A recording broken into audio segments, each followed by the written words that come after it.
Dios les bendiga. Queremos dar un cordial saludo a todas las personas que de diferentes maneras pueden conectarse, pueden seguirnos con estas enseñanzas.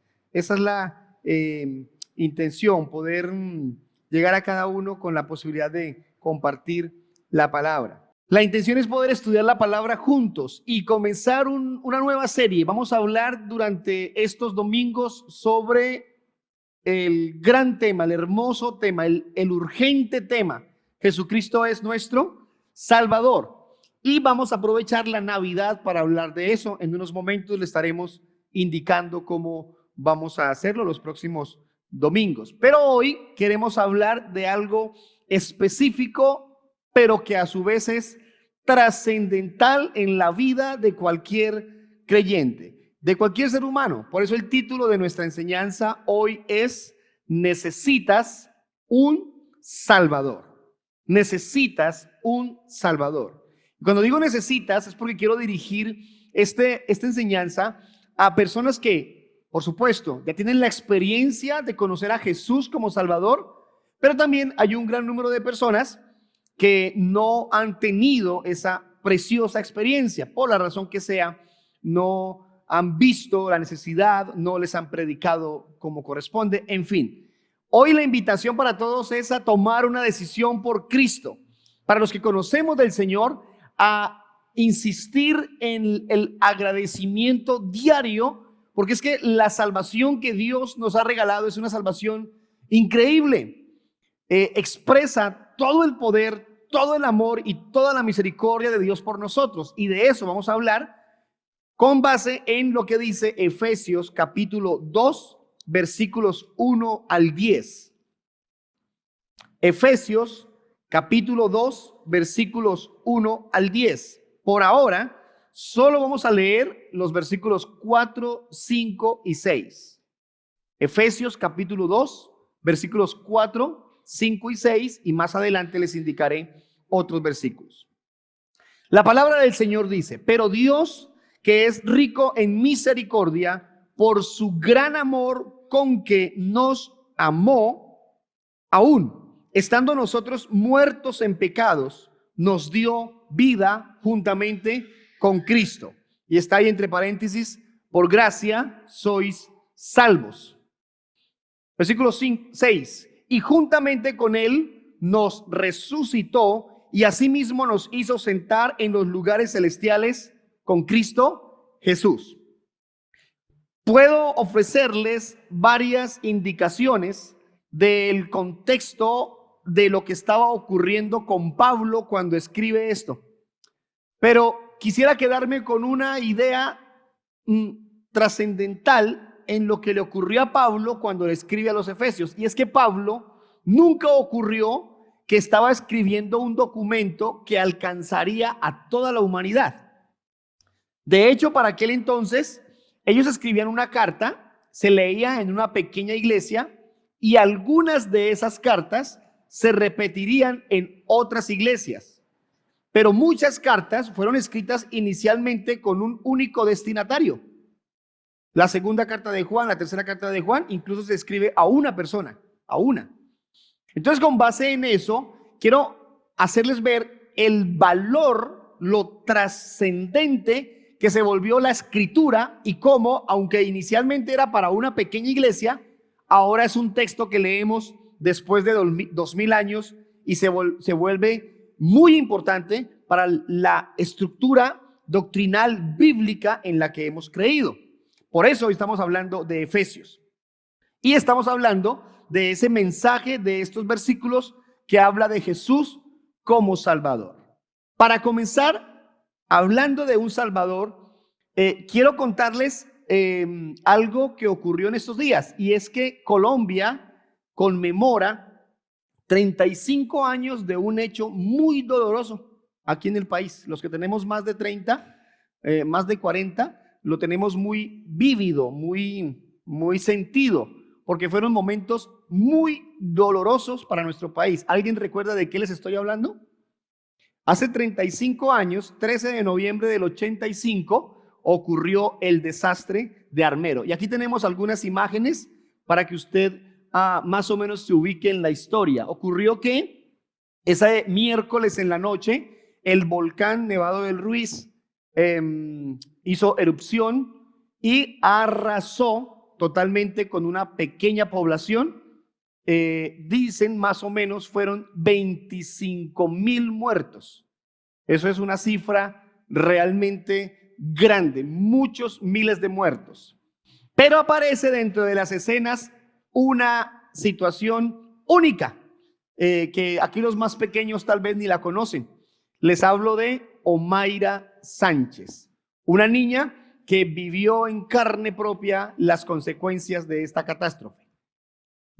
Les voy a dar un momento de la niña. Esta niña, más o menos 12, 13 años, si no estoy mal con la edad, quedó atrapada entre los escombros de la vivienda donde estaban, y dicen los que estaban ahí con ella que incluso los pies de la niña tocaban permanentemente los cadáveres de sus familiares ahí debajo de ella, pero no podían sacarla. Estuve viendo algunas entrevistas que le hicieron al rescatista, al que más tiempo estuvo con ella, y este hombre describe que fueron muchas horas de mucho dolor. 60 horas estuvo la niña ahí, como están viendo en la imagen. 60 horas de agonía, de frío y, por supuesto, la gran incapacidad, la gran, ¿cómo se dice? Ese sentimiento de impotencia por no poder salvar a la niña. El título de este artículo en YouTube se llama La niña que no pudimos salvar. Y no pudieron salvarla, 60 horas y no pudieron hacerlo. Trajeron helicópteros, no tenían las herramientas necesarias, no tenían máquinas, pusieron electrobombas, pero era barro, era lodo, más que agua, era lodo lo que había allí. Conclusión, la niña después de 60 horas falleció y no pudo ser salvada. Hay algunas escenas más, por favor, déjalo rodar. Y aquí vemos su estado lamentable, la tristeza que ella tenía. Me llama la atención mucho que en la entrevista los rescatistas cuentan que la niña hablaba con gran madurez y, por ejemplo, decía: no me rescaten a mí, yo estoy bien, vayan y saquen a otras personas, sálvenlas y me dejan a mí para después, de últimas, que yo aquí puedo esperar por horas, decía la niña, convencida que iba a estar recuperada y que se podría salvar. Hay un mensaje que quiero que escuchen. Por favor, déjalo rodar. Un mensaje de lo que dice la niña. Quiero decir unas palabras. Pues, Sí, dilas. mamá, si me escuchas, yo creo que sí. Reza para que yo pueda caminar y esta gente me ayude. Al final de esa frase, porque es que después sale en el artículo, la niña dice: adiós, madre, y se despide oficialmente de su mamá y, bueno, los que estaban con ella. Quiero contarles que esa niña en ese momento estaba necesitando la ayuda de muchos, y muchos se la ofrecieron, pero no hubo manera de remediar su situación. Hoy en día se cuenta con la tecnología, las herramientas y los elementos para rescatar a alguien así, pero con esta niña hace 35 años fue imposible. ¿Qué estaba necesitando Omaira ese día?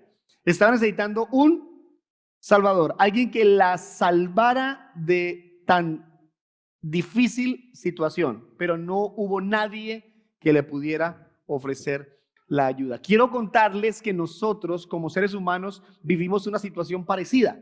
Nosotros estamos en una situación tan complicada como la de la niña, no en el sentido físico, sino en el plano espiritual, moral, social.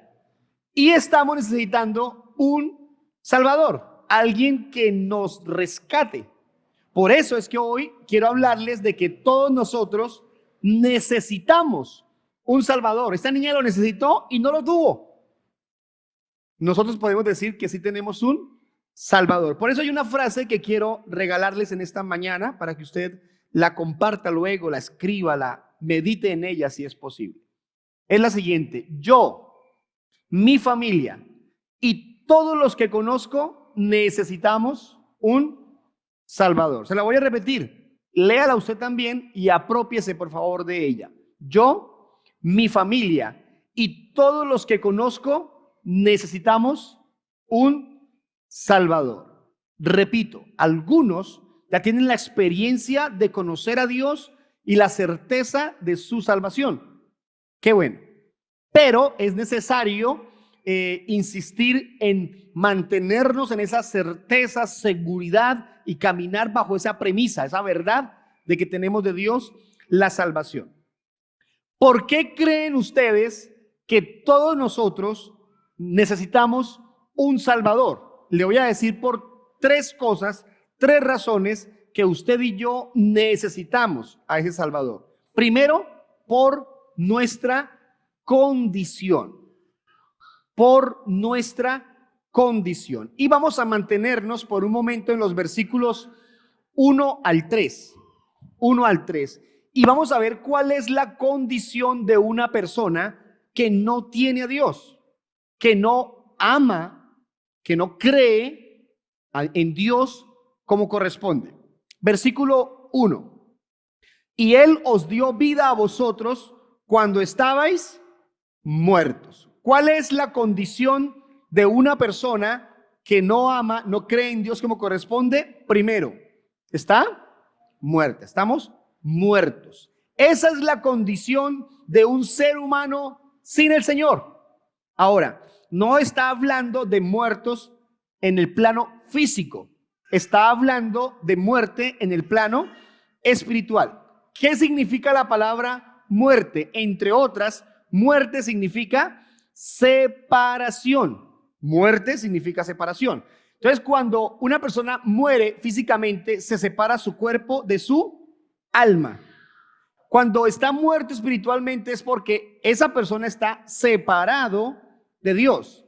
Por eso dice el texto, estamos muertos en nuestros delitos y pecados. Esa es la condición de una persona que no cree en Dios. Está muerta como consecuencia de su pecado. Por eso la Biblia dice, la paga del pecado es la muerte. Entonces la muerte define, expresa, hace evidente la condición de una persona que no tiene a Dios. ¿Cómo más está una persona? ¿Cuál es su condición? Sigamos leyendo por favor en el versículo 2. En los cuales anduvisteis en otro tiempo. Es decir, en esos delitos y pecados la persona camina, anda, transcurre su vida. Quiere decir que una persona que está viviendo en ese constante pecado, apartado de Dios, está extraviado. Eso aparece como punto 2 de esta primera verdad por nuestra condición. Está extraviado. ¿Qué es extraviarse? ¿Qué es extraviarse? Perderse. Cuando una persona no cree en Dios, repito, está extraviado, está perdido. Porque una persona que no tiene a Dios, cualquier camino le sirve. Cuando una persona no tiene a Dios, cualquier ruta le sirve. La Biblia dice, caminan por vista. Lo que les gusta, para allá van. Lo que les llama la atención, eso los atrae. No tiene nada que ordene sus caminos. Una persona sin Dios está extraviado. Ahora mira el versículo 2, donde estamos leyendo. Anduvisteis en otro tiempo, siguiendo la corriente de este mundo, conforme al príncipe de la potestad del aire. ¿Cómo camina? ¿Cómo o por qué se extravía una persona que no cree en Dios? Se extravía, se desvía, se pierde del camino porque está controlado por la corriente de este mundo. Cuando habla de corriente de este mundo, está hablando de las modas, de las costumbres, de los elementos sociales y culturales que van afectando a la persona. Por eso, en esta parte le he dado el título de estamos o están manipulados. Entonces, ¿cómo vive una persona? ¿En qué condición está? Primero, muertos, extraviados y manipulados. ¿Quién manipula a una persona que no cree en Dios? Otra vez, el versículo.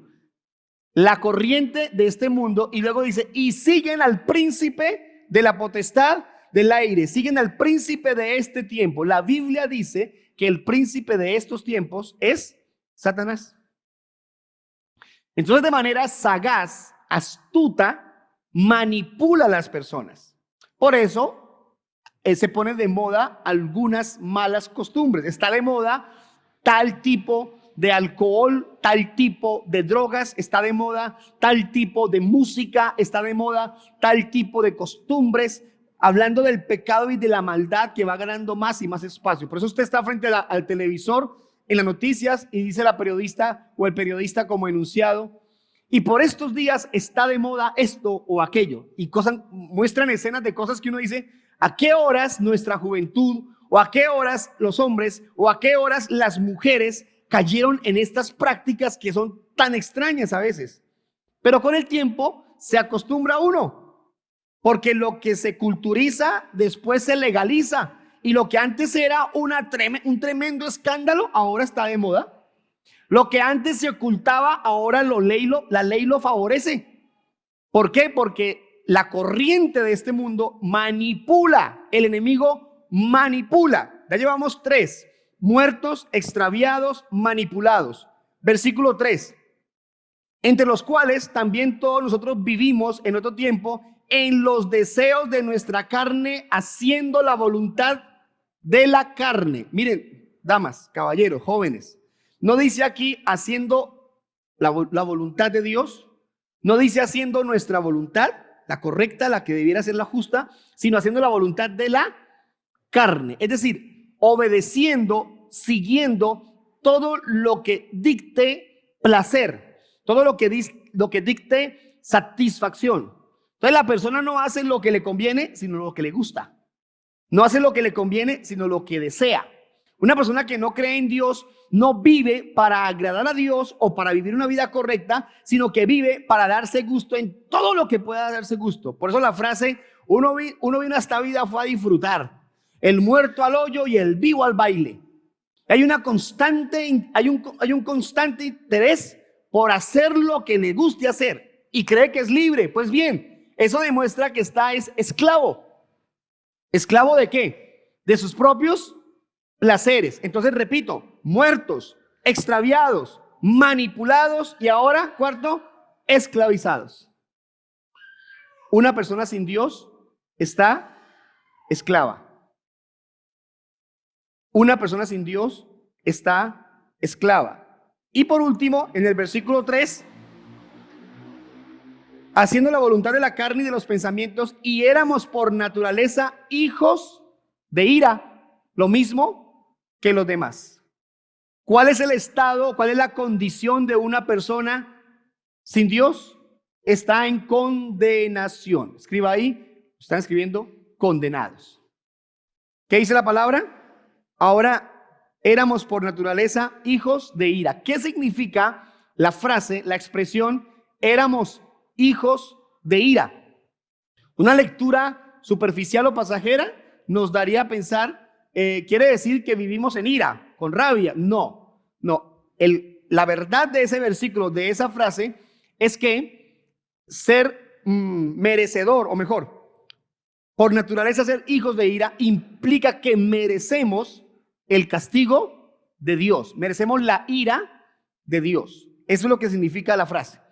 Por eso, si usted lee este versículo en otra versión, por ejemplo, en la Nueva Traducción Viviente, encontrará que dice: todos nosotros merecíamos el castigo de Dios, la condenación de Dios. ¿Por qué? Porque esa es la situación, esa es la condición de una persona que no tiene a Dios. Está en condenación. Es decir, una persona no se condena por el camino. Una persona nace en condenación. Esa es la consecuencia del pecado en la humanidad.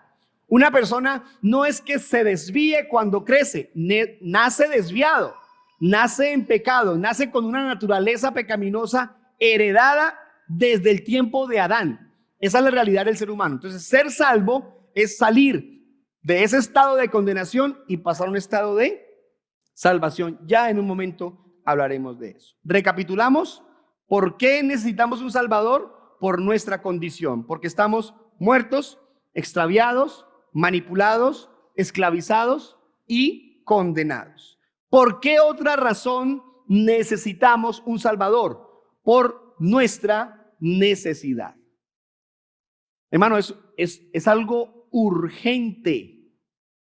Es algo que tiene que alarmarnos, que tiene que empujarnos. La persona que no tiene a Dios tiene que reaccionar, tiene que buscar al Señor. Usted conoce a Dios. Usted conoce al Señor, tiene la certeza de la vida eterna para usted. Y su esposo, su esposa, sus hijos, su familia, sus amigos cercanos, sus compañeros de trabajo, sus compañeros de estudio, las personas que viven cerca de usted, sus vecinos. Es una responsabilidad muy grande como iglesia. ¿A qué se refiere o a qué nos referimos con eso de que por nuestra necesidad necesitamos un Salvador? Vamos a verlo en los versículos 4 al 7. Versículo 4. Pero Dios, que es rico en misericordia. ¿Saben de qué tenemos necesidad? De la misericordia de Dios. Necesidad de misericordia. ¿Merecemos la misericordia? No la merecemos porque la misericordia es esa bendición, ese amor inmerecido. La señora llega donde el juez. Señor juez, por favor, perdone la vida de mi hijo. Tenga misericordia de él. El juez le dice, señora, su hijo va a morir porque su hijo no merece misericordia. Y la señora le dice, si mi hijo mereciera misericordia, no sería misericordia. ¿Saben algo? Dios ha tenido misericordia de nosotros. Porque no nos merecíamos nada. Absolutamente nada. Y si algo nos merecíamos sería la muerte. Porque la paga del pecado es la muerte. Pero Dios, que tiene misericordia de quien quiera tener misericordia, dice la Escritura, le plació brindarnos esa misericordia para salvarnos. Por medio de la obra de nuestro Señor Jesús. ¿De qué más tenemos necesidad? Versículo 4. Esto es fabuloso. Por su gran amor con que nos amó. Él nos dio misericordia y nos ha ofrecido su amor. Tenemos necesidad de amor. Damas, caballeros y jóvenes, es realmente fabuloso percibir a diario por la Escritura y por todo lo que Dios hace para confirmárnoslo todos los días, que el Dios nos ha amado con un amor perfecto, eterno. Nadie más podrá amarlo a usted como lo ama el Señor. Y es que no es que seamos carentes de amor, aunque no los conozco a todos. Y sabemos lo que es sentirnos amados. Por supuesto que sí. Pero nada se compara con el amor de nuestro Señor. Y es fabuloso poder ver que aunque muchas cosas se detengan, dejen de pasar, aún algunas personas falten, Dios sigue siendo fiel a su promesa de amarnos hasta el final. Y algunas personas dicen, si fulanito se va, yo me muero, yo no sé vivir sin él, o yo no sé vivir sin ella, dicen algunos. Pero sí sabemos, sí podemos. El ser humano va adelante, sigue. Pero en cambio hay otros que pueden dejar de ir a la iglesia o dejar de buscar a Dios, de amar a Dios y no vuelvo, no sigo. Y su amor por Dios no los mueve el amor de Dios por ellos. O sea, no pueden vivir sin una persona, pero sí pueden vivir sin Dios. Vean las inconsistencias nuestras como seres humanos. Él nos amó con amor eterno. ¿De qué más tenemos necesidad? Miren el versículo 5, por favor. Aún estando nosotros muertos en pecados, nos dio vida juntamente con Cristo. ¿Qué nos dio? Vida. Nosotros necesitamos vida, pero no necesitamos cualquier clase de vida, porque es que nosotros vivimos la vida que creemos que no merecemos. Y por eso las frases de cajón, no, esta es la vida que yo me merezco, dicen algunos. O lo contrario, ¿qué vida la que me tocó a mí? Yo no sé a qué horas nací en este país, o no sé a qué horas nací de esta familia. ¿Qué vida tan difícil la mía? cual sea la condición y el pensamiento de cada uno, la alegría es saber que Dios, a través de Jesús, por su muerte en la cruz, nos da vida, pero no cualquier vida. La Biblia dice que nos da una vida en abundancia. Qué hermoso medidor, qué calificativo tan precioso. Él nos da vida, pero no cualquier vida, nos da vida en abundancia. Y no les hablo de vida en prosperidad, riquezas, poder, fama, gloria, nada de eso. Puede pasar, si pasa, amén. Pero cuando estamos hablando de vida en abundancia, es una vida completa, sin vacíos, sin dolor, sin la angustia que caracteriza a aquellos que no tienen a Dios. O sea que si yo llego a Dios, ¿se acaban los problemas? No. Si yo llego a Dios, los problemas pueda que sigan, pero tengo a Dios. Y como me ha dado una vida en abundancia, ahora tengo su amor, su misericordia, su poder, su gracia para enfrentar todos esos problemas, ayudados por el Señor. Miren el versículo 6, por favor, versículo 6. Y juntamente con Él nos resucitó y asimismo nos hizo sentar en los lugares celestiales con Cristo Jesús. Damas y caballeros, amigos, hermanos, todos nosotros tenemos necesidad de transformación. Ahí está en su proyección. Necesidad de transformación. Aquí dice el texto bíblico que nosotros estábamos muertos en nuestros delitos y pecados, pero luego en el versículo 6 dice, nos resucitó. ¿Cómo así? Nosotros estábamos muertos, dijimos que sí. ¿En qué área estábamos muertos? Estábamos muertos espiritualmente. Ahora, creemos en Dios, ahora pasamos de muerte espiritual a tener vida espiritual. Si estábamos muertos y ahora estamos vivos, eso habla de una resurrección, de un cambio.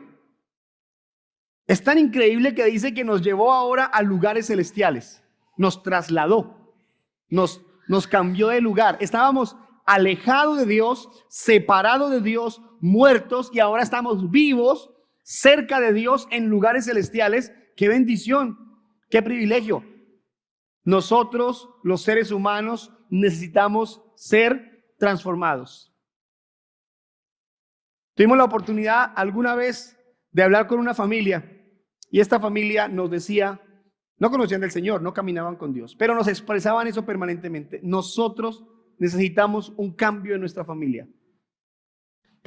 Estamos esperando que algo pase. Necesitamos que algo cambie radicalmente. Y entonces decíamos, para que eso pase, el orden de las cosas es que crean en Dios con todo su corazón. Posteriormente creyeron y por supuesto muchas cosas pasaron. Pero ¿con qué me quedo? Me quedo con esa declaración de ellos. Ellos decían, necesitamos que algo pase, necesitamos ser transformados. Yo estoy seguro que si usted por alguna razón no tiene la certeza de su salvación, estará permanentemente en la necesidad de que algo ocurra. O si conoce a alguien de su familia, de las personas que lo rodean, usted estará diciendo, qué bueno que a fulanito o a este o a aquel algo ocurriera y se cambiara totalmente su vida. Esa es una necesidad que todos tenemos. Pero para que todo eso ocurra, quiero resumírselo con una quinta necesidad. Versículo 7. Para mostrar en los siglos venideros las abundantes riquezas de su gracia. ¿Saben qué necesitamos los seres humanos? La gracia del Señor. ¿Y qué es gracia? Un don inmerecido, un regalo completamente inmerecido. Y es que si usted revisa el texto de los Efesios y revisa las siguientes cartas, Filipenses, Romanos, todas escritas por Pablo, permanentemente hablan de la gracia. Persistentemente hablan sobre el valor y la necesidad de entender y de recibir, de aceptar la gracia de nuestro Dios. Ahí es donde comenzamos entonces a entender muchas cosas. ¿Qué entendemos? Estábamos muertos en nuestros delitos y pecados. No había esperanza. ¿Un muerto puede reaccionar? ¿Un muerto puede hacer algo? ¿Cómo estaba Omaira ahí en su pequeño espacio? dependiendo completamente de lo que otros hicieran. Si la niña iba a comer algo, ¿de qué dependía? Que alguien se lo trajera. Si la niña iba a tomar algo, ¿de qué dependía? De que alguien se lo trajera. No había ninguna posibilidad de que ella pudiera hacer algo por su condición. Damas, caballeros, una persona que no tiene a Dios está impedido completamente de hacer algo, porque está muerto. Y se lo voy a mostrar con el tercer punto de esta enseñanza. ¿Por qué más necesitamos un Salvador? Por nuestra redención. Me encanta el término redención y fue puesto ahí intencionalmente. Lo último que quiero decirles hoy de estas verdades, por nuestra redención. ¿Qué es redención? ¿Qué es redimir? Para intentar resumírselo, redimir significa rescatar. Significa comprar algo para volver a tenerlo. Entonces, ¿qué hizo Dios con nosotros? Nos redimió. Nosotros estábamos en una posición correcta, pero el pecado nos separó de Dios. El hombre está impedido para volver a Dios. Entonces, ¿qué hizo Dios? Fue por él. ¿Y cómo fue por él? Envió a su Hijo Jesucristo. Y para redimirlo, dice la Biblia, se pagó un altísimo precio. Con la sangre del Cordero fueron perdonados los pecados. Con la vida de Jesús, con el sacrificio, se pagó por el pecado de toda la humanidad. Y ahora el hombre puede volver a Dios por medio de ese gran sacrificio. Eso fue lo que hizo Dios por nosotros. Nos rescató. Y el versículo 8, 9 y 10 lo explica. Versículo 8. Porque por gracia sois salvos. Versículo 8. Por gracia. Hermanos, necesitamos un Salvador por nuestra redención. ¿Y cómo ocurre eso? Por gracia. ¿Qué es gracia? Un don inmerecido. Damas y caballeros, hermanos, por gracia somos salvos. Es decir, hay una acción sobrenatural, hay una acción divina tan increíble que nos da la posibilidad de volver al Señor y acercarnos a Él. ¿Podría ocurrir de otra manera? No puede ocurrir de otra manera. Lázaro no pasó de muerte a vida por sus propias fuerzas. ¿Quién necesitó? Que Jesús le hablara. El muerto que botaron al lado de los huesos de Eliseo resucitó. ¿Por qué resucitó? Porque cuando cayó, tocó los huesos de Eliseo y cobró vida y se levantó por el poder que había aún en los huesos de Eliseo. Increíble historia. Pero si el muerto cae unos centímetros más al lado, no hubiera pasado nada. El muerto no tiene cómo actuar. Un muerto no toma decisiones. Las personas dicen, sí, yo estaba muy mal, yo estaba en pecado, estaba alejado de Dios, pero un día decidí buscar a Dios. Un día yo dije, no más, me voy a olvidar de estas malas costumbres, y yo decido buscar a Dios. No, así no funciona. No ocurre así. La Biblia dice, por gracia sois salvos. Es decir, cuando tú decides buscar a Dios, cuando tú decides acercarte a Dios, escuche la frase, cuando tú decides es porque previamente hay una obra poderosa de Dios atrayéndote a Él. Y se lo voy a explicar de esta manera. Ahí comenzamos entonces en un pequeño debate en el que no vamos a gastar tiempo hoy con respecto a que la persona tiene libre albedrío y puede tomar decisiones y escoja. Pues bien, miren esto, una persona que está muerta, extraviada, manipulada, esclavizada, condenada, no tiene misericordia, vive sin amor, no tiene vida, no ha sido transformado, no lo ha alcanzado la gracia, ¿cómo va a decidir buscar a Dios? ¿Sabe qué dice la Biblia? La Biblia dice que es tan grave el pecado en el ser humano que no hay ni uno bueno. ¿Quién lo dijo? Pablo, repitiendo palabras de otros grandes profetas. Pablo dijo, no hay ni uno que busque a Dios. No hay ni uno que ame a Dios. No hay ni uno que esté interesado en acercarse a Dios. Como para que nosotros hoy digamos, el día que yo decidí buscar a Dios, el día que yo dejé el pecado y me decidí. Cuando eso ocurre es porque Dios está haciendo una obra tan poderosa que va y te toma, te convence, te mueve, te empuja, a algunos hasta los acosa, los estremece y los saca de ese lugar. Pero es la obra de Dios en nuestra vida. No es usted, no soy yo. Es lo que dice la Biblia. Por gracia sois salvos por medio de, ¿qué dice ahí? Dame el versículo. Por medio de la fe. Ah, sí ve, pastor. Es por gracia, pero es por medio de la fe. ¿Y de quién es la fe? Nuestra. Entonces, pastor, si es por gracia, la gracia de Dios, pero tiene que haber en nosotros fe. ¿Saben qué creo? Que sí, que en la redención, para la redención tiene que haber fe. Totalmente, estoy de acuerdo. Pero miren lo que dice el versículo 2 enseguida. ¿Qué dice enseguida? Y esto no de vosotros, pues es. O sea que Dios me salva por gracia, y para que yo reciba la gracia, Él me da fe. ¿La fe la puedo producir yo? No, ¿la fe qué es? Un regalo de Dios. Ahí es donde yo hago la pregunta obligado. Entonces, ¿yo qué hago? ¿Cuál es mi parte ahí? ¿Cuál es mi parte en la salvación? Porque es su gracia, es su fe, es su don en mí. Se lo voy a explicar con un ejemplo. Supongamos que viene Martín, mi hijo, y me dice, papá, ¿qué quieres de Navidad? Y yo le digo a mi hijo, papi, regálame una camiseta. Mi hijo me dice, perfecto, papá, de Navidad te voy a regalar una camiseta. Entonces me dice, por favor, dame 30,000 pesos. ¿Para qué, amor? Para comprarte una camiseta. Entonces yo saco 30,000 pesos, se los doy y él se va y compra una camiseta y me la trae de Navidad.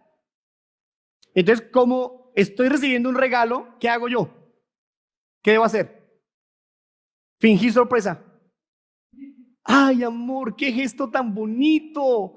Me regalaste una camiseta de Navidad y el niño está y le cuenta a sus primitos en el grupo de la familia, acabo de regalarle un precioso regalo de Navidad a mi papá, pero ¿fue con qué? Con mi plata. Con Dios funciona así. Señor, yo creo en ti. Le cantamos, ¿no? Le cantamos, levantamos las manos. Señor, aquí estoy creyendo en ti. ¿Y qué dice Dios? Está creyendo con plata mía. Porque yo le di su fe. El día que usted levanta sus manos es porque Dios lo causó en usted.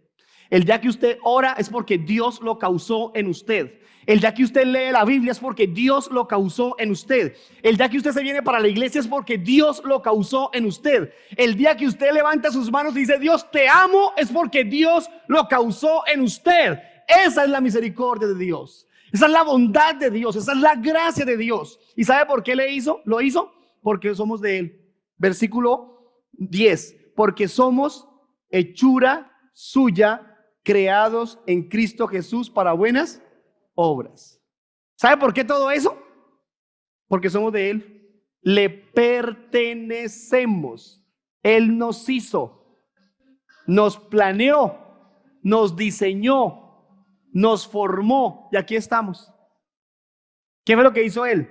Él nos creó y nos compró otra vez, nos rescató. Qué acto tan bonito de amor. Y por último, versículo 10, como somos de Él y nos ha salvado, nos da una nueva vida. Versículo 10.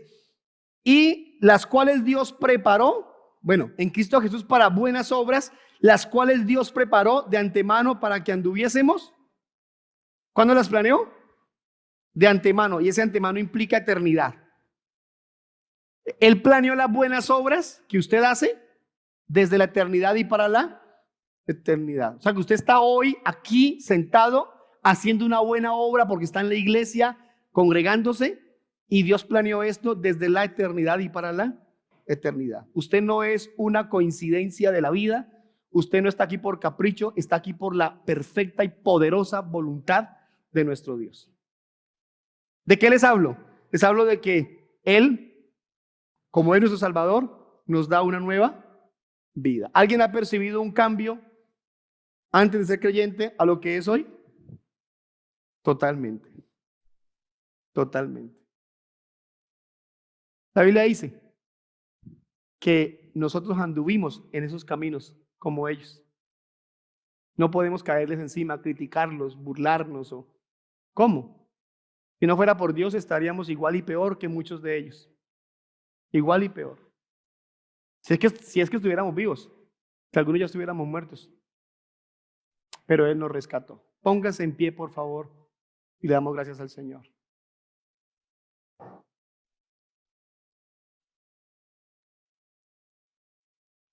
Quiero contarles que a partir de la próxima semana hablaremos de nuestro tema de Navidad. Jesús es nuestro Salvador. Y en esta serie de 3 domingos hablaremos de lo que realmente es la Navidad. Mucho más que una fiesta, mucho más que comida, mucho más que regalos.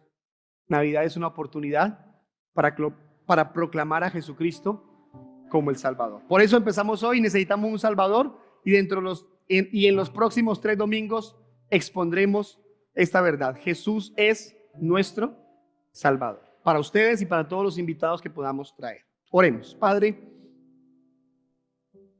soy el primero en esta mañana en darte gracias por tan hermoso privilegio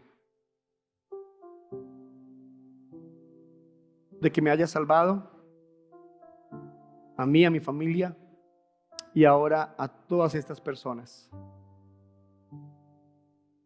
Gracias por habernos escogido en medio de estar muertos, extraviados, en condenación, manipulados, desviados completamente. Nos llamaste para vida eterna.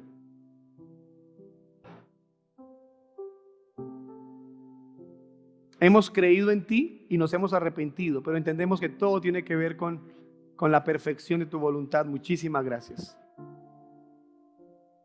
Yo te pido, por favor, nos guíes para insistir en esta verdad, para no desviarnos nunca y para estar permanentemente agradecidos, porque es que todos los días debemos sacar un tiempo, Señor, para reconocer que nos has dado una salvación tan grande, tan preciosa. Muchísimas gracias por tu amor perfecto, infinito, bondadoso, sublime, por tu grandeza, Señor. Muchísimas gracias. Yo te pido por todos mis hermanos, mis hermanas, te pido por cada joven, cada adulto, cada hombre y mujer, por sus familias, nuestras familias, vecinos, amigos, conocidos. Ayúdanos a ofrecerles a ellos también la posibilidad de compartirles, de predicarles de esa salvación tan grande, para que sean salvos, para que te conozcan, para que te amen, para que te sirvan, te sigan. A ti oramos en esta hora, con todo nuestro ser, con todo nuestro corazón, Jesús. Muchas gracias te damos, Señor. Amén y amén.